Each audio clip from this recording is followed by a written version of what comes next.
1장 17절 18절 말씀입니다.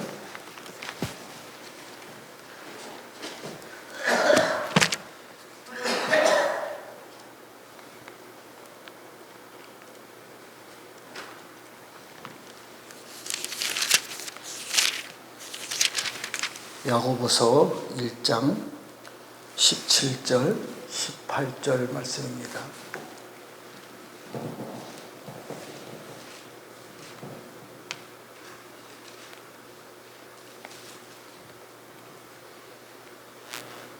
(17절) (18절) 야고보서 1장 제가 봉독해 드리겠습니다.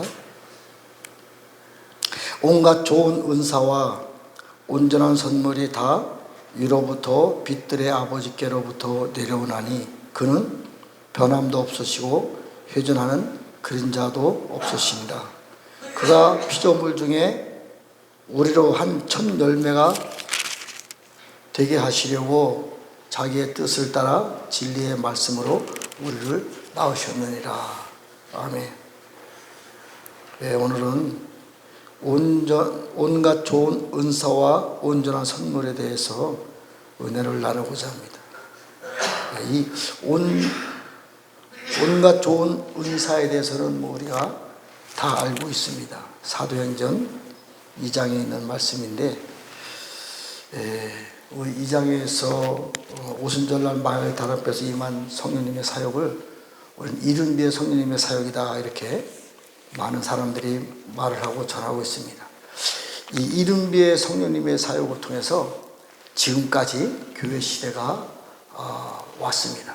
또 전 세계 열방에 복음이 전파되고 예루살렘과 유대와 사마리아와 땅까지로 나의 증인이 되라. 이 증인의 사역이 오중직임 사역이고 또 이른비의 성령님의 사역입니다. 그래서 오늘날까지 교회가 세워졌고 전 세계 열방에 많은 사람들이 복음으로 구원함을 받았습니다. 그런데 지금 이 시대에서 교회 시대에서 하나님의 나라만 복음의 증거가 된 것이 아니고 사단들도 역사를 합니다. 우린 며칠 전에 주님이 저에게 새벽에 말씀해 주셨는데 정반합이라는 이상한 단어를 주셨어요. 그래서 제가 그걸 연구하다가 맞습니다. 하나님의 나라가 하나님의 나라만 있다고 해서 임하는 것이 아니고 뒤에서 사단의 나라도 똑같이 역사합니다. 손등과 손바닥이에요. 성경에도 굉장히 어려운 말씀들이 많이 있습니다. 특히 예언서를 보면 정말 어렵습니다. 왜 어렵냐면 하나님의 나라만 계속 보고 들은 것을 말씀을 전하다가 갑자기 사단의 나라 입장에서 성경 말씀을 싹 풀어넣어서 집어넣는 거예요. 그러니까 어려운 거예요. 해석이 안 되는 거예요. 우리의 삶도 마찬가지입니다. 하나님의 은혜가 있어서 행복하고 즐겁게 그런 삶을 살다가 갑자기 사단이 역사를 하면 우리가 어둠에 접하고 어둠 속에서 우리가 고통을 당합니다. 이게 하나님의 사실상 큰 그림을 볼 땐 은혜입니다. 큰 그림을 볼 때. 작게 볼 때 우리가 너무 힘들고 아파서 고통스러운 것이 싫지만 큰 그림으로 볼 땐 은혜입니다. 그 정반합, 나중에 합, 우리가 모든 것을 다 이기고 올라섰을 때 하나님의 나라의 큰 그림으로 하나님의 나라가 우리가 임하는 것입니다. 자, 이 모든 것은 어찌 보면 이른비의 성령님의 사역과 늦은비의 성령님의 사역이 성경에는 분리가 되어 있어요. 분리가. 사단들도 마찬가지입니다. 사단들도 이른비의 성령님의 때에 사단들이 역사하는 사단이 있고 늦은비의 성령님의 그때에 사단이 역사하는 사단이 있어요. 그러니까 우리가 먼저 시간에 제가 마지막 시대 때 그 선지자 엘리야에 대해서 은혜를 나눴습니다. 엘리야가 다음 시대를 준비할 때에 엘리사가 엘리야에게 나는 두 갑절을 원합니다. 그 기름 부음이 필요합니다. 그것을 말했어요. 그것은 뭐냐면 엘리사는 선지자 시대 때 역사했던 선지자고 엘리사는 왕의 시대 때 역사하는 그 은혜가 있어야 됩니다. 두 갑절의 능력이 있어야만 왕의 시대 때 역사를 할 수 있는 거죠. 지금 이 시대도 마찬가지예요. 이른비의 성령님의 시대의 사역자들이 에베소 4장에 보면 사도, 선지자, 복음전자, 목사, 교사들이 있는데 지금까지 이러한 사역을 통해서 하나님의 나라가 이 땅에 임했습니다. 그러나 이 사역은 없어지는 것이 아니고 계속해서 계시록에도 보면 사도들이라는 단어가 나옵니다. 천년왕국 시대 때도 사도의 역사가 있습니다.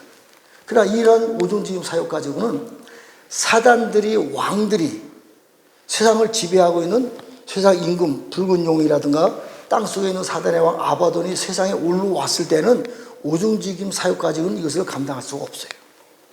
그래서 늦은 비에 성령님의 사역이 필요한 것입니다. 두 갑절의 기름 부음이 필요한 거예요. 지금 이 시대에. 물론 그 오종지금 사역이 약하다 그런 것은 아닙니다만 어쨌든 이 오종지금 사역의 성령님의 사역 가지고는 하나님의 나라를 완성할 수 없어요. 교회, 예수 그리스도의 몸인 교회까지는 이룰 수 있습니다만 우리 교회가 세상을 정복하고 다스리고 통치할 수 있는 영역으로 나가야 되는데 이 역할은 오종지금 사역까지는 할 수 없다는 이 얘기입니다. 늦은 비에 성령님이 오셔서 우리가 세상에 나가서 세상들과 싸워 이기고 심지어는 우리가 살고 있는 모든 우주를 다스리고 통치하는 사단의 모든 영역과 싸워 이기는 능력이 되려면 우리가 늦은 비에 성령님이 우리에게 임해야 되는 것입니다. 제가 주장하는 것이 그 얘기예요. 3년 반 동안 영광교회 와서 이 복음을 전했는데 어쨌든 저는 이런 일들에 대해서 주님이 깨닫게 해주시고 이 길을 가고 있습니다. 오늘도 주님이 주신 말씀이 그 말씀이에요. 온전한 선물을 받으라. 온전한 선물을 받고 온전한 선물을 받은 사람들이 모든 피조물 중에 첫 열매가 되게 하리라. 이른비의 성령님의 사역도 열매가 있습니다. 많지요. 성령님의 열매, 9가지 열매, 그 다음에 오중 사역도 성령님의 열매입니다. 이른비 성령님의 열매입니다. 그러나 이 이른비의 성령님의 열매가 모든 피조물 중에 첫 열매가 되지는 않습니다. 그걸 가지고 하나님이 다스리고 통치하는 모든 세상을 회복할 수 있는 능력이 우리에게 임한 것이 아닙니다. 늦은 비의 성령님의 그 역사인 온전한 선물이 우리에게 부어지고 난 다음에 18절에 보면 피조물 중에 첫 열매가 되리라. 피조물이라는 내용을 광범위합니다. 창세기 1장부터 창세기 1장의 전체적인 내용 보면 6째 날까지 창조한 모든 것이 피조물인데 이 피조물 중에 첫 열매가 온전한 선물을 받은 우리들이 그 피조물 중에 첫 열매가 되는 것이에요. 해와 달과 별들도 모든 삼라 만상들도 다 피조물입니다. 그러니까 우리가 이 세상을 볼 때 영의 눈과 실제적인 현상의 눈을 같이 봐야 돼요. 바위도 땅도 모래도 나무도 다 영으로 보면 하나님의 나라의 영적 존재들이에요. 그러나 실제로 보면 그냥 생명이 없는 그런 존재지만 그것도 다 성경에는 영으로 다 표시할 때는 영적 존재들이란 말이에요. 이 눈으로 봐야 돼요. 자, 모든 피조물 중에 첫 열매가 되려면 온전한 선물이 우리에게 임해야 됩니다. 이것을 늦은 비의 성령님이라고 성경은 말하고 있지 않았지만 자세히 보면 늦은 비의 성령님의 열매다. 저는 그렇게 보고 있는 것이에요. 자, 그 늦은 비의 성령님이 어떻게 우리에게 역사하냐? 이른 비의 성령님에 대해서는 2000년 역사가 이른 비의 성령님의 역사니까 말할 것 없죠. 여기까지 교회 시대에서 이것을 증거했으니까. 그래서 늦은 비의 성령님에 대해서는 정확하게 이거다! 말을 해줘야 되는데 성경 말씀에 감춰져 있어요. 비밀이에요. 땅속에 감춰놓은 보화란 말이지. 이것을 발견한 사람만 이것을 말할 수가 있고 설명할 수가 있는 것입니다. 어쨌든 저는 이 부분에 대해서 은혜를 많이 받았습니다. 늦은 비의 성령님에 대해서 정확하게 성경에 말씀해 놓은 말씀이 스가랴 10장에 나옵니다. 늦은 비의 성령님을 구하라. 정확히 말씀해 있어요. 물론 거기 내 보는 성경에는 봄비라고 했지만 원어로 들어가 보면 늦은 비의 성령입니다. 늦은 비입니다. 늦은 비를 구하라. 그러면 늦은 비를 구하는 자에게 채소를 주어 먹게 하고 채소를 먹는 사람들에게 이기는 이 땅에서 이기는 자의 영성을 세워주리라. 이것이 스가랴 1장 10장 1절서부터 7절까지 내용이에요. 그래서 우리 늦은 비의 성령님을 구해야 됩니다. 이른 비의 성령님은 싹을 틔우는 거예요. 싹.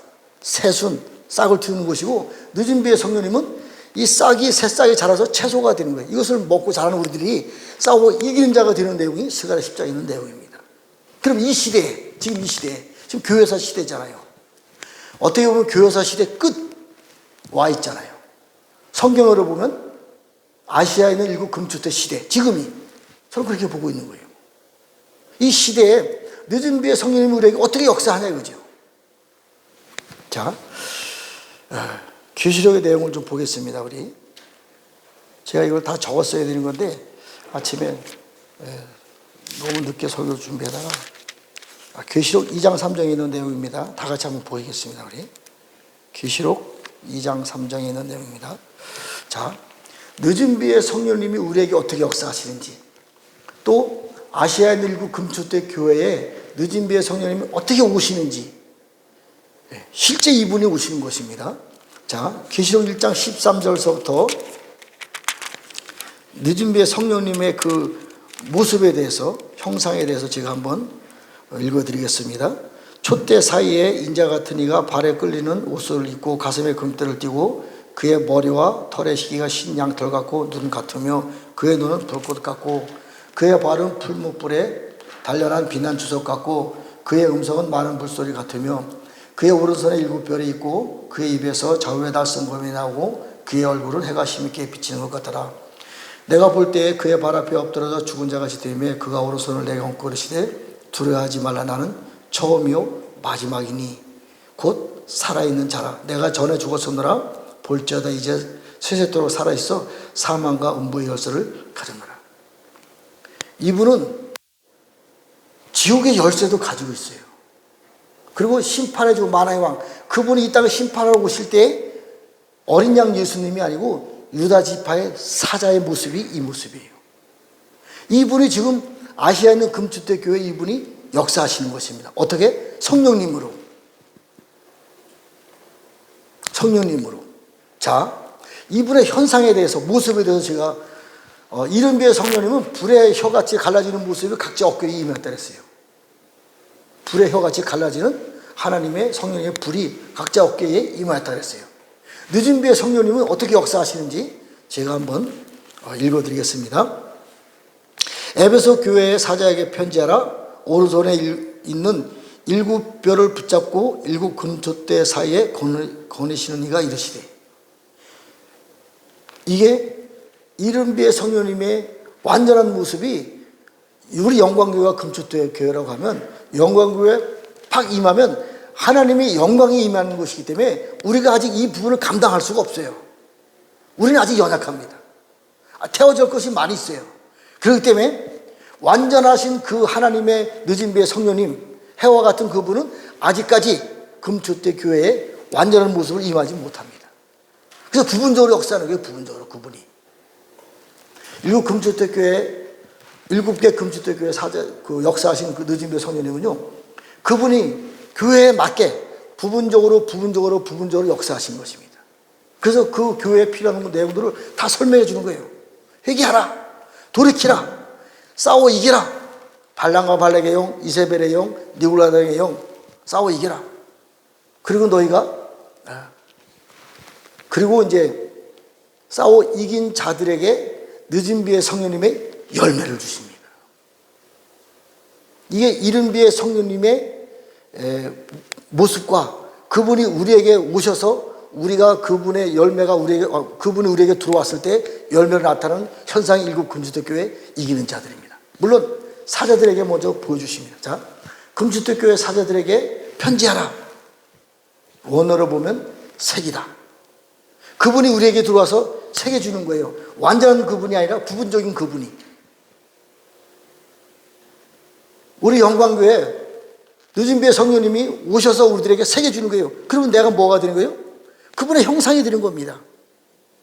이것이 나의 늦은 비의 성령님의 열매예요. 늦은 비의 성령님의 열매를 받은 우리들이 해야 할 일들이 많이 있어요.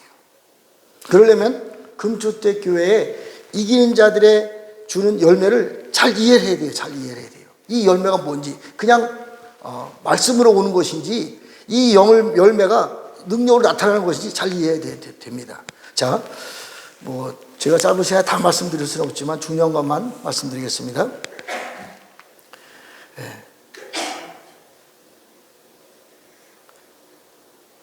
7절, 2장 7절. 귀 있는 자는 성령이 교회들에게 하는 말씀을 들을지어다. 이기는 그에게는 내가 하나님의 낙원에 있는 생명나무 열매를 주어 먹게 하라. 하나님의 낙원에 있는. 제가 오늘 새벽에 성경을 보다가 정말 놀라운 것을 발견했습니다. 하나님의 낙원에 있는 이 생명나무는요, 처음에는 에덴 동산에 있었어요. 그러나 어떻게 됐든지 긴 과정 속에서 이 생명나무 열매가 낙원에 올라가 있어요. 그것은 다음에 기회에 말씀드리겠습니다. 낙원에 있는 생명나무 열매가 우리들에게 내려와서 우리가 생명나무가 우리 안에 들어왔어요. 그러면 생명나무가 열매가 들어왔으면 이 열매가 내 안에서 자라잖아요.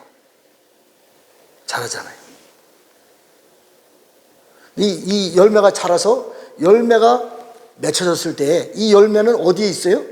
낙원에 있어요.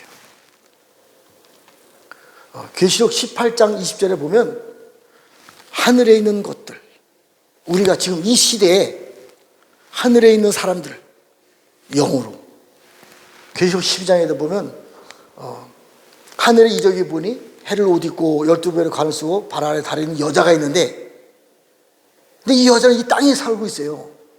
용들에 의해서 고통을 받고 우리가 많은 어려움 속에 처해 있습니다. 그래서 이 여자가 아파서 애쓰고 부르짖는 것밖에 할 수가 없어요. 왜? 붉은 용이 내려와서 괴롭히니까, 싸워 이길 수 없으니까.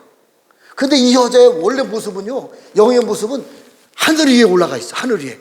우리가 보는 궁창이 아니고 아예 하늘입니다. 원으로 보니까 하나님 보좌가 있는 곳이에요. 그 나의 영은 하늘은 이미 하늘의 보좌에 올라가 있는 거예요. 굉장히 은혜가 됐어요. 그러니까 나의 모습은 이 땅의 삶을 살고 있지만 실제로 영의 모습은 이미 하늘 보좌에 올라가서 그분과 하나님과 예수님과 하늘 보좌에서 필요한 것들을 지금 영으로 교제를 하고 있는 거예요. 이 땅을 위해서. 이게 계시록의 내용이에요, 사실은. 지금 우리는 그런 기도를 하고 있는 거예요, 지금. 우리는 잘 모르지요. 엄청난 하나님의 역사가 지금 있는 것이에요. 우리의 힘으로, 우리의 능력으로 아닙니다. 아버지의 영, 그분의 영으로. 아버지가 내 안에, 내가 아버지 안에. 저는 맨날 내가 아버지 안이라 그러면서도 어떤 때는 충만하지 않을 때는 좋아할 때 헷갈려요. 말이 안 나옵니다. 왜 그런지 아세요? 자, 아버지의 영이 내 안에 들어왔어요. 그 영이 내 안에서 성장합니다. 생명나무 열매로 내 안에서 성장합니다. 이것이 완성되었을 때 내가 아버지의 형상이 되는 거예요. 아버지가 내 안에, 아버지 안에 내가 있는 거예요. 굉장히 어려운 얘기입니다, 이게. 어떤 때는 말도 안 돼요, 이 말이. 그럼 내가 전하는 말이 뭐가 되는 거예요? 내가 하나님의 형상이 되면 하나님이 전하는 말이 되는 거예요. 이게 대언의 영입니다. 이 대언의 영으로 예수님을 증거하는 거예요. 그런데 뭐가 문제가 되겠어요? 그러니까 이 대언의 영을 가진 사람들이 가는 곳마다 모든 역사가 일어나는 거죠. 이것이 마지막 때의 도피성이에요. 셈의 장막이고 에녹성이고 한옥하고 새로운 이스라엘이고 새로운 예루살렘이고 한세살렘이고 다 같은 말이에요. 물론 약간의 차이는 있지만. 자, 금주때 교회에 낙원에 있는 생명나무가 우리 교회도 올 수도 있고 각자에도 올 수 있습니다. 내 안에 들어왔어요. 생명나무가 성장합니다. 처음엔 싹이 나서 순이 돼서 가지가 나서 열매를 맺습니다. 열매를 맺으면 나의 소속은 어디예요? 하늘에 있는 소속이에요. 물론 이 땅에 살고 있지만 하늘에 있는 소속되어 있는 그 소속으로 이 땅에서 일하기 시작하는 거예요. 이것이 바로 이긴 자입니다. 그런데 어떻게 소속되어 있냐? 로마서 11장 24절에 보면 돌감람나무가 잘려지고 교회가 잘려지고 좋은 감람나무가 접쳐지고. 자, 계시록 21장에 보면 새 예루살렘에 대한 설명이 자세하게 나옵니다. 새 예루살렘은 성경의 완성이에요. 구약의 12지파가 기초고 신약시대 때 12제자가 기초입니다. 기초예요. 교회가 기초입니다. 그 위에 새로운 예루살렘이 지어지는데 이스라엘의 12지파의 이름으로 12지파의 보석으로 지어지는 거예요. 그러니까 하늘에 있는 생명나무 열매가 내 안에 들어와서 내 안에서 완성이 되어서 하나님의 형상으로 내가 다시 태어나는데 새로운 이스라엘의 12지파의 이름으로 태어나는 거예요. 그래서 내가 새로운 예루살렘의 돌이 되는 거예요. 이 첫 기초돌이 누구냐면 예수님이에요. 예수님이 머릿돌이에요, 이 돌에. 그리고 우리도 그 사방 좌우에 돌이 되어서 새 예루살렘이 건설되어 가는 것입니다. 이것이 새로운 이스라엘이에요. 예레미야 31장 31절부터 37절까지. 이 새 언약에 대해서 아직까지는 완벽하게 저는 그 설교를 들어보지 못했어요. 이것이 열려야 돼요.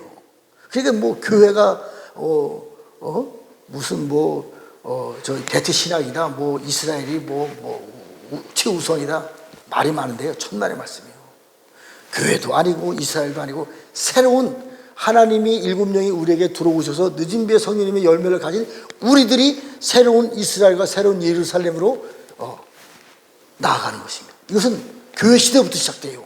동방에 있는 아시아에 있는 일곱 금초대 교회에서부터 일이 시작되는 것입니다. 그래서 우리가 나중에 저 진짜 이스라엘, 진짜 예루살렘으로 우리가 마지막 아마겟돈 전쟁 때 전쟁으로 같이 가서 싸워서 저들이 가지고 있는, 미안하지만요, 저 유대인들 속에서 적그리스도가 나옵니다.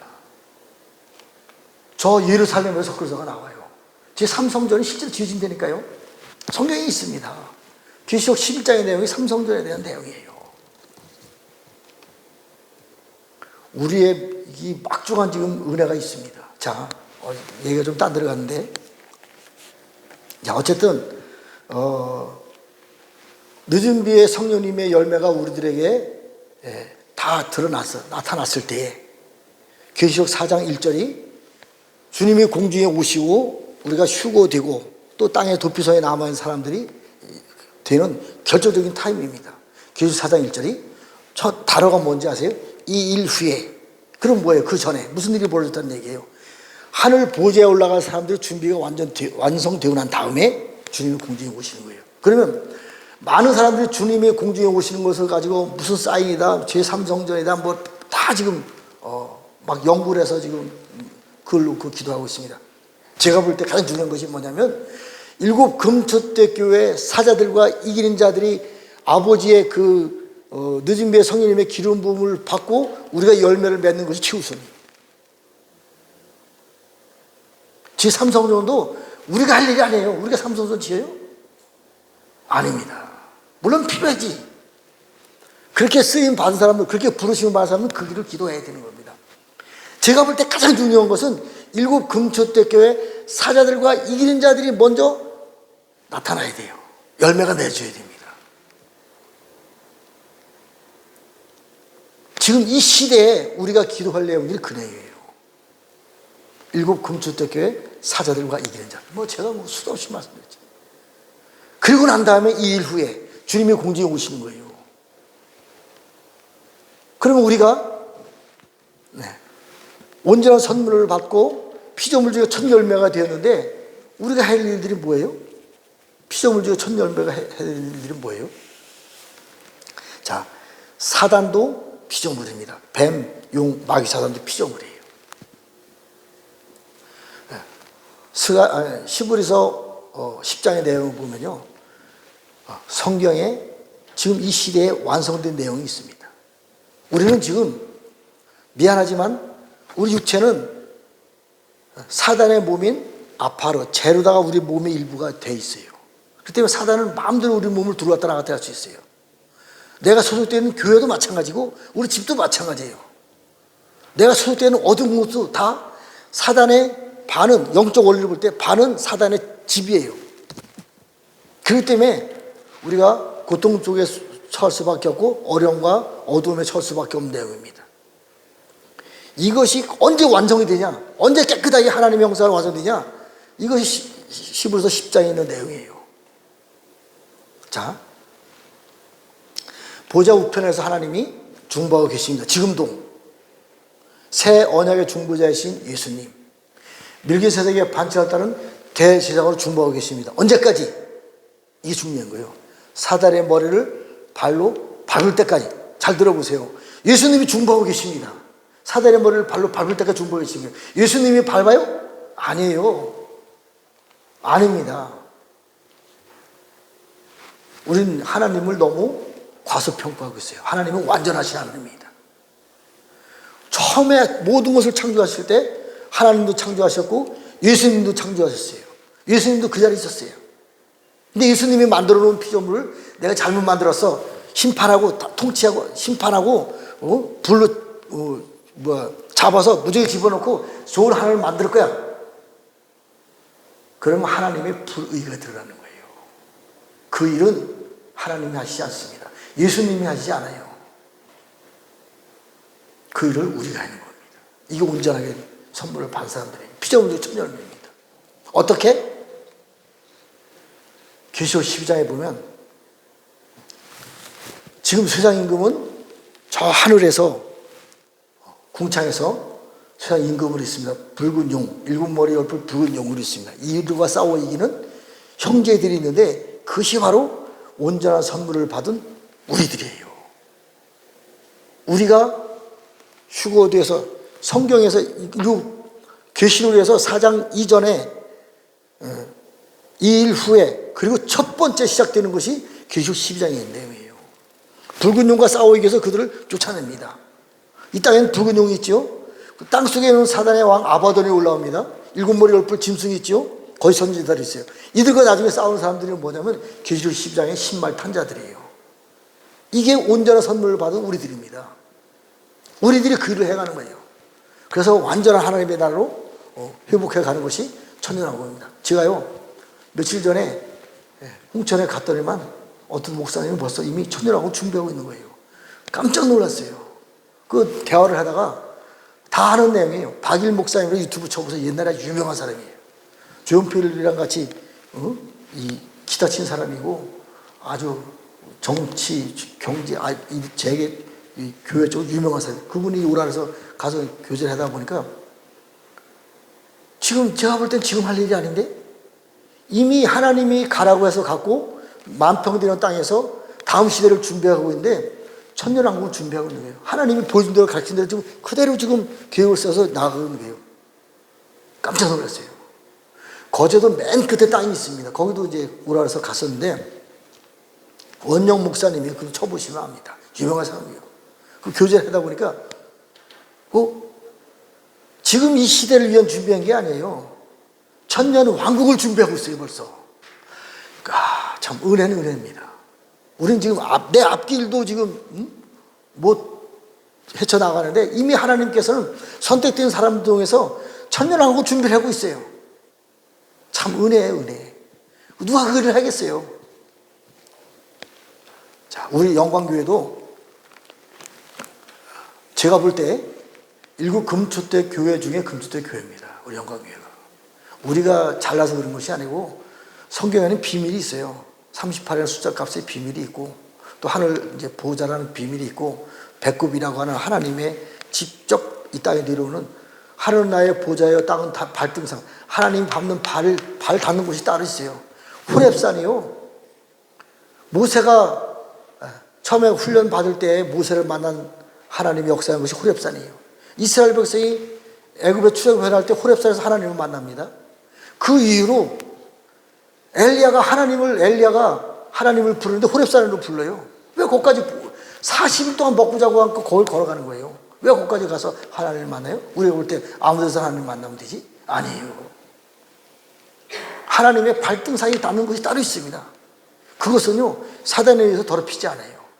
마지막 때 교회도 마찬가지입니다. 네. 아시아에 있는 일곱 금초대 교회에 내가 가리라. 아무 데나 오지 않습니다. 이건 풍수지리를 말하는 것이 아니에요. 하나님의 영적 원리를 말하는 것입니다. 어쨌든 우리 영광교회에 우리가 아직 눈이 덜 열려서 일곱 금주택 교회 사장에게 편지하라. 편지를 볼 수 있는 눈이 열려야 되는데 저도 이 부분을 놓고 기도하고 있어요. 눈이 열려야 되는 겁니다. 완전하게 열려야 돼요. 귀가 열려야 되고요. 그래야 음성을 또 들을 수 있지. 늦은 게 성령님 말씀하신 음성을 들을 수 있지. 또 마음이 열려야 돼요. 그러니까 그분을 알 수가 있고 교제할 수 있는 것입니다. 더 우리가 눈이 열리고 귀가 열리고 마음이 열려서 늦은 비에 그분이 성령님이 우리에게 말씀하시는 거, 편지한 거 보고 듣고 알아줘서 정말 마지막 때에 우리의 영광을 나타내는 것이 아니라 하나님 아버지의 영광을 나타내려면 그분과 하나가 돼야 돼요. 아버지가 내 안에, 내가 아버지 안에, 내가 아버지 안에 거할 수 있도록 내 안에서 하나님이 완성이 돼요. 예수 그리스도의 장성한 분량에 충만하게 이루어야 되려면 그분이 내 안에서 역사를 하셔야 돼요. 그런 시대에 저희가 서 있습니다. 자, 어쨌든 이제 새로운 시대가 점점 그렇게 열려지고 있습니다. 우리들도 그것에 발맞춰서 나가서 더 기도하고 더 순종하고 겸손한 믿음으로 나아가길 바랍니다. 기도하고 마치겠습니다. 하나님 아버지, 감사 찬양과 영광을 올려드립니다. 아버지가 내 안에, 내가 아버지 안에, 내가 아버지 안에 거함으로 아버지께서 나를 통해서, 저희를 통해서, 영광교회를 통해서, 우리 가정을 통해서, 이 지역을 통해서 아버지가 일하는 모습이 눈으로 목도하는 그 현상이 속히 이루어질 것을 예수님의 이름으로 선포합니다. 아버지께서 속히 일을 이루어 주시고 부족한 우리들을 아버지 사용하여 주셔서 영광을 나타낼 수 있도록 축복하여 주시옵소서. 그렇게 해 주실 하나님을 찬양 올려드리며 예수님의 이름으로 기도했습니다. 아멘. 주기도문으로 마치겠습니다. 하늘에 계신 우리 아버지, 이름이 거룩히 여김을 받으시오며 나라의 이름 하옵시며 뜻이 하늘에서 이루